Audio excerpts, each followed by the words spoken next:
Le jour d'Arafat est un grand jour où Allah a franchi le plus de serviteurs du feu. Il n'y a pas un jour comme le jour d'Arafat où Allah a franchi les serviteurs donc, du feu. Et c'est la raison pour laquelle le musulman doit profiter de ce jour-là. Et c'est pourquoi ce jour-là mérite d'être férié pour que les musulmans du monde entier puissent se consacrer à l'adoration d'Allah subhanahu wa ta'ala et chercher les faveurs d'Allah subhanahu wa ta'ala en priant pour eux-mêmes, pour leur famille, pour leur pays, pour l'humanité qui souffre de tous les maux que nous connaissons aujourd'hui.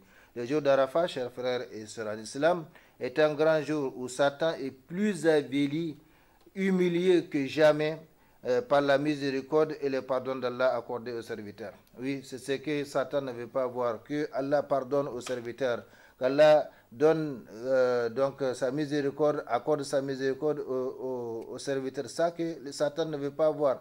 Mais ce jour-là, Allah subhanahu wa ta'ala accordera aux serviteurs tout ce qu'ils demandent. Par conséquent, c'est le jour où Satan est plus avili que jamais et humilié par la miséricorde et le pardon d'Allah subhanahu wa ta'ala accordé donc aux serviteurs. Si tout le monde a l'habitude, donc a l'attitude, la liberté de rester à la maison, de consacrer ce temps-là à Allah subhanahu wa ta'ala, eh bien, al-jaza min jinsil amr. De la même façon que on s'intéresse à Allah subhanahu wa ta'ala, il va s'intéresser à nous et vice-versa, comme nous le connaissons en islam, les principes donc, de réciprocité entre le Seigneur et les serviteurs, entre nos comportements et le comportement d'Allah subhanahu wa ta'ala, entre nos actions et les actions d'Allah subhanahu wa ta'ala.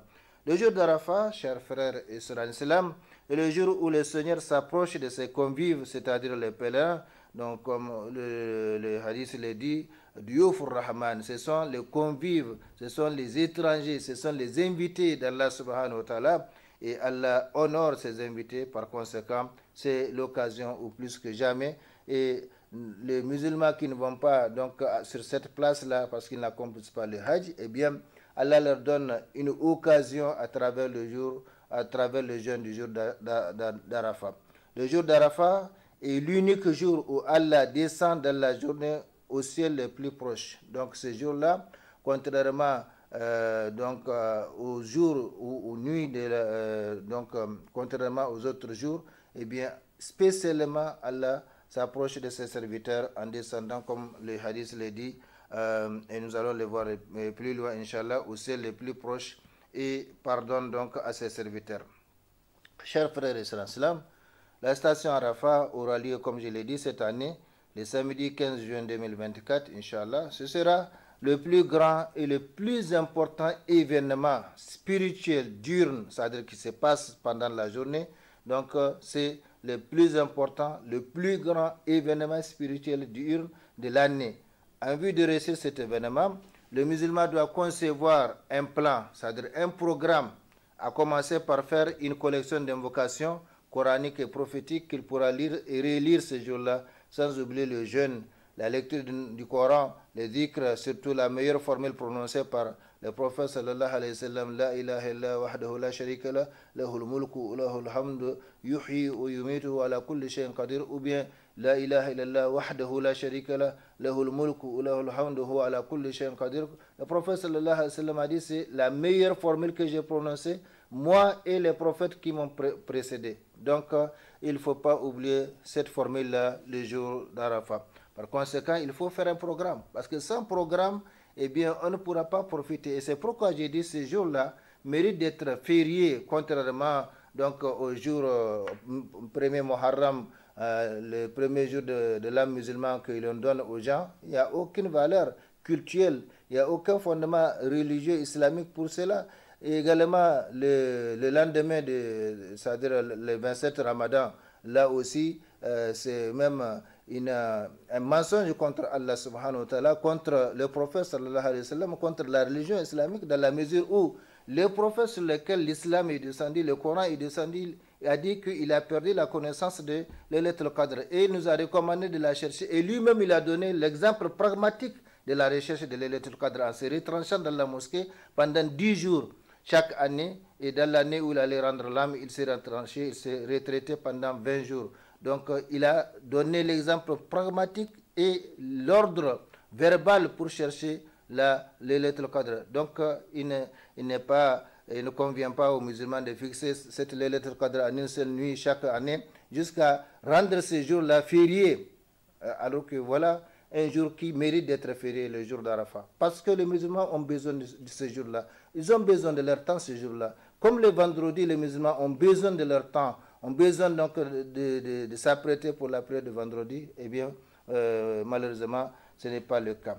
Donc, il convient de faire un plan, un programme, à commencer par faire une collection d'invocations coraniques et prophétiques qu'il pourra lire et relire ce jour-là, sans oublier le jeûne, la lecture du Coran, les dhikrs, surtout la meilleure formule que je venais de donner, la bienfaisance envers les autres, etc. Qu'Allah subhanahu wa ta'ala nous conforme à ce qu'il aime et agrée, chers frères et sœurs en islam. Donc, ce sera l'occasion pour celui qui parvient donc au jour d'Arafat de faire ce programme-là et d'en profiter, parce que sans un programme, eh bien, on peut faire du coq à l'âne ou en tout cas ne pas respecter donc, la journée. Le modèle, le parfait modèle, l'excellent modèle que Allah subhanahu wa ta'ala nous a proposé, à savoir Muhammad sallallahu alayhi wa sallam, lui-même faisait un programme du prophète sallallahu alayhi wa sallam, le jour d'Arafat. Après la prière du Fajr, il resta à Mina jusqu'au lever du soleil. Puis avant son départ pour Arafat, il ordonna de lui bâtir une tente à Namira. Les Quraysh pensaient qu'il allait s'arrêter à Muzdalifa auprès du Mash'ar al-Haram, le sanctuaire sacré, comme ils avaient l'habitude de le faire avant l'islam. Mais le prophète sallallahu alayhi wa sallam le dépassa et continua jusqu'à Arafat, où il trouva la tente déjà dressée pour lui à Namira, à l'entrée d'Arafat. Namira, c'est aujourd'hui la mosquée où se trouve où l'imam prononce donc les sermons d'Arafat. Il y resta jusqu'au déclin du soleil du zénith, puis il monta sur sa chamelle Al-Qaswa jusqu'à la vallée. Là, il prononça un discours solennel, puis on appela à la prière. Après l'iqama, il pria la prière de Zuhur raccourcie, donc à 2 rakas, puis on fit de nouveau l'iqama et il pria la prière d'Asr, raccourcie également à 2 rakas. Il ne fit aucune prière surrogatoire entre ces deux prières obligatoires. Ensuite, le messager d'Allah sallallahu alayhi wa sallam monta sur sa chamelle pour aller s'arrêter à la station, d'où il fit face à la Qibla en dirigeant la tête de la chamelle vers les collines et en laissant la file donc de piétons devant lui. Il stationna ainsi en disant des invocations jusqu'au coucher du soleil avec la disparition de son jaunissement. Donc voilà le programme de la journée d'Arafat du prophète sallallahu alayhi wa sallam, le guide suprême de la Ummah, le meilleur modèle proposé par Allah subhanahu wa ta'ala aux croyants. Vous avez en effet, dans le cas du messager, un excellent modèle à suivre, même pas seulement pour les choses de la religion, donc de l'au-delà, mais également en toutes choses. Le prophète sallallahu alayhi wa sallam est un modèle pour nous. Donc si lui, le prophète sallallahu alayhi wa sallam, avait fait un programme de la journée d'Arafat, que dire de nous aujourd'hui avec nos petites préoccupations? Donc, il faut en tenir compte. Chers frères et sœurs islam, comme nous le disons parmi les particularités du jour d'Arafat, c'est que durant les Laylatul Qadr, la nuit de la destinée, ce sont les autres anges et Jibril, alayhi salam, qui descendent du coucher du soleil à l'aube.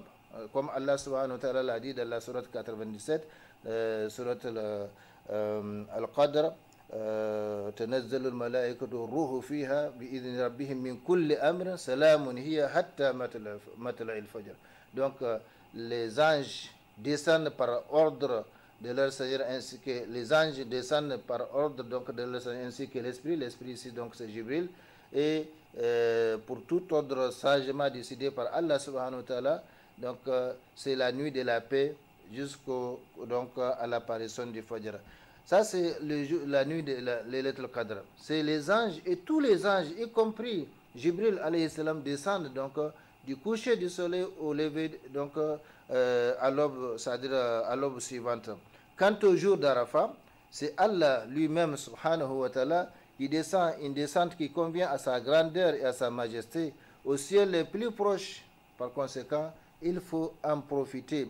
Il faut profiter pour l'invoquer, pour demander tout ce que nous voulons parmi les choses de ce bas monde, parmi les choses de l'au-delà, comme la formule caractéristique des pèlerins ou l'invocation caractéristique des pèlerins quand ils déferlent depuis Muzdalifa, c'est Rabbana atina fid dunya, plutôt depuis Arafat en allant donc à Muzdalifa, Rabbana atina fid dunya hasana wa fil akhirati hasana wa qina adhaban. Seigneur, accorde-nous donc une belle part dans ce monde, une belle part dans l'au-delà, et épargnons les châtiments de l'enfer. Il ne faut pas se limiter seulement une belle part à ce bas monde, comme Allah subhanahu wa ta'ala l'a dit, c'est le comportement de certains, mais plutôt demander les deux côtés, parce que cette vie humaine que nous menons, c'est recto verso. Nous avons donc une vie terrestre qui est éphémère, mais cette vie éphémère, c'est ça qui va conditionner l'éternité dans l'au-delà.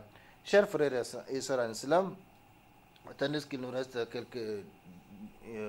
une dizaine de bonnes minutes, une dizaine donc de minutes à passer ensemble pour cette émission, attention à la perte du temps le jour d'Arafat, surtout les femmes.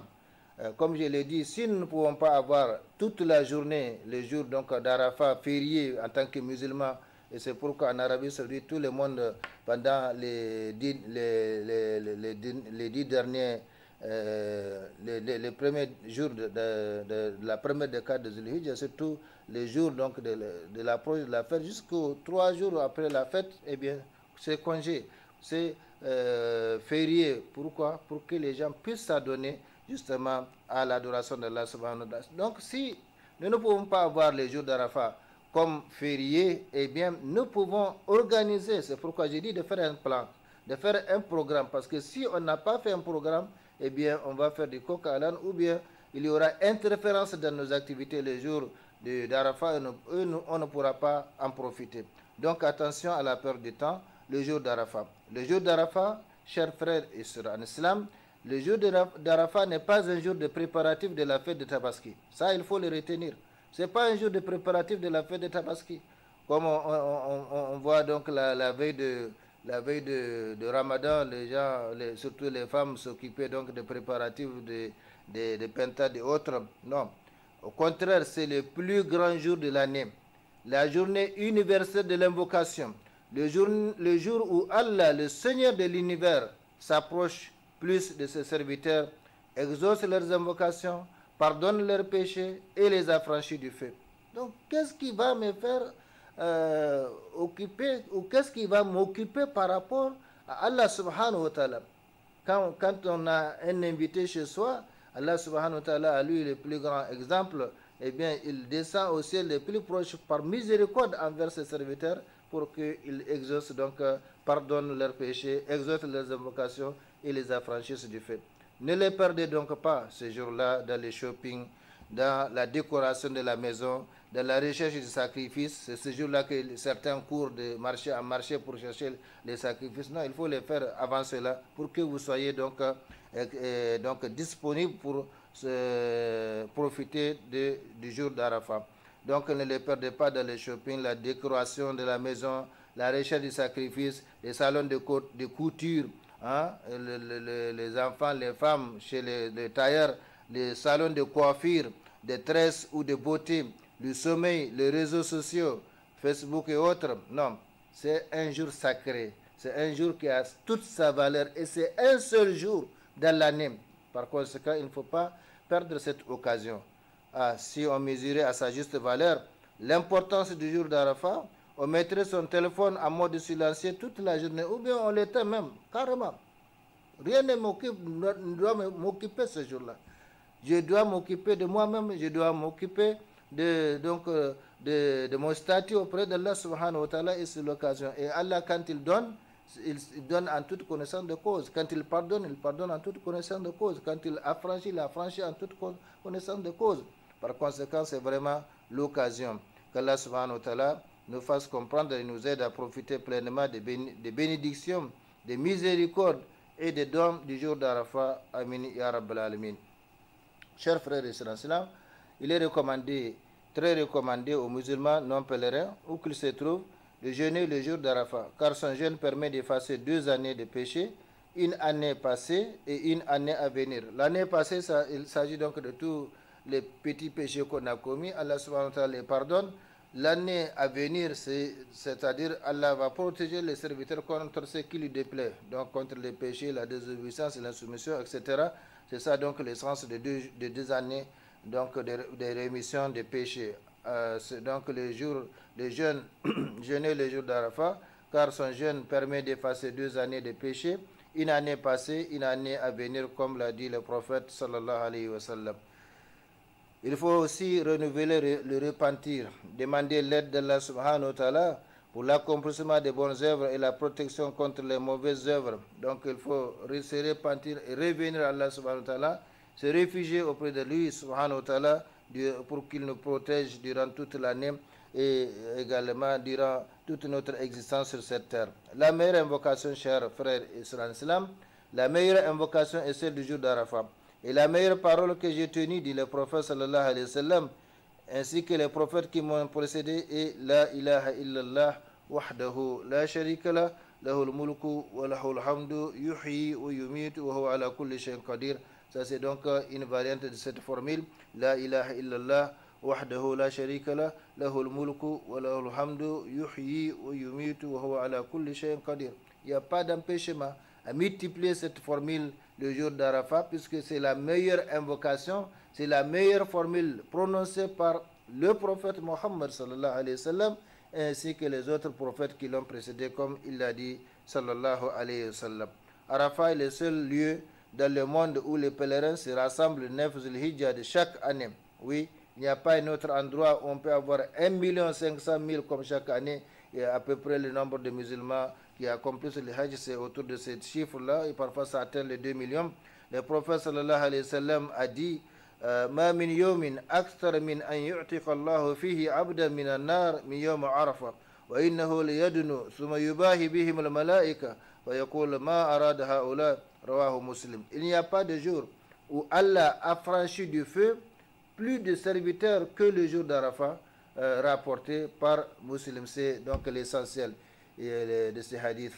Il n'y a pas un jour où Allah a franchi plus de serviteurs du feu que le jour d'Arafat. Et les hadiths authentiques rapportés par Muslim. Par conséquent, chers frères et sœurs en islam, il faut profiter du jour d'Arafat, qu'on soit pèlerin ou qu'on soit non pèlerin. Si on n'est pas pèlerin, eh bien on jeûne, et c'est adoration dans adoration, parce que l'invocation du jeûneur est exaucée.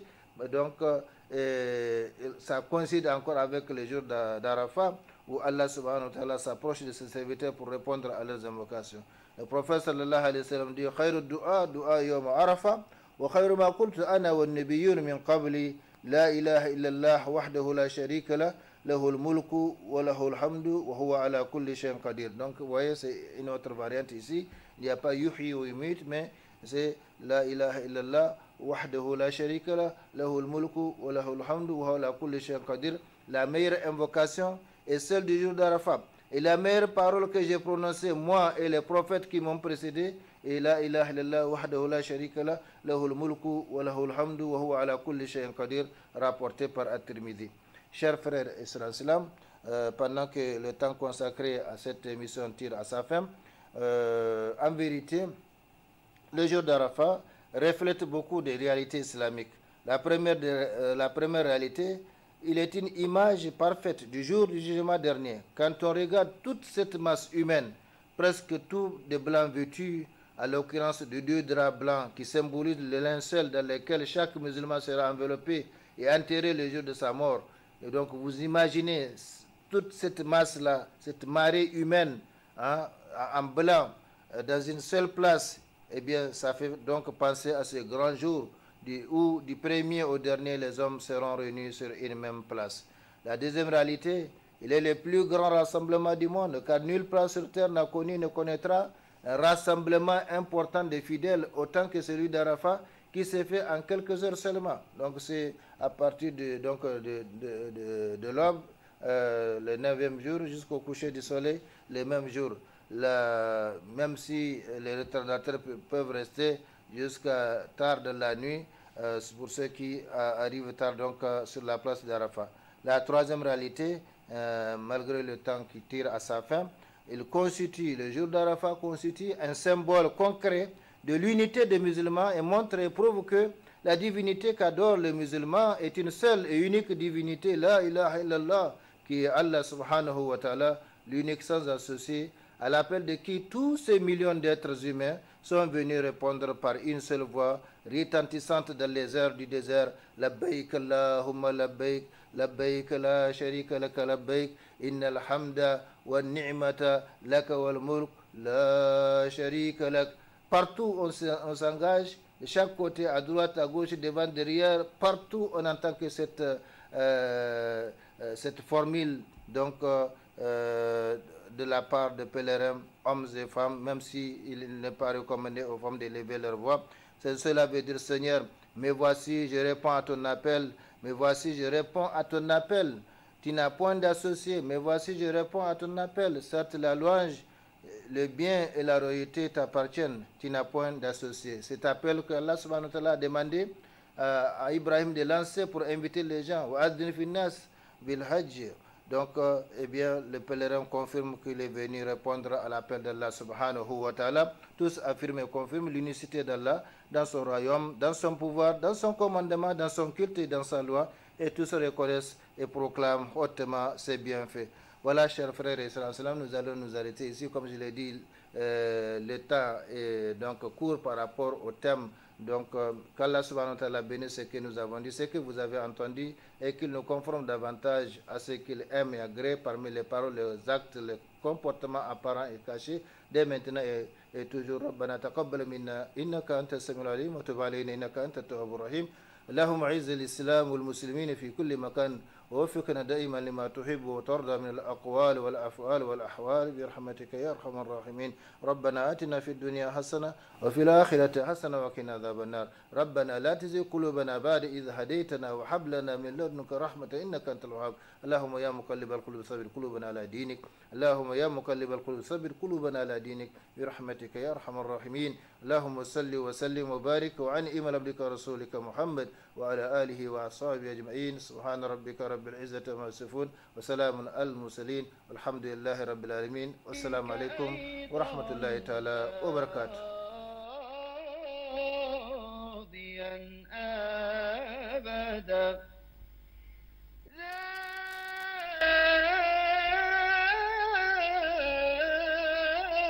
توبة فيك أيضا ماضيا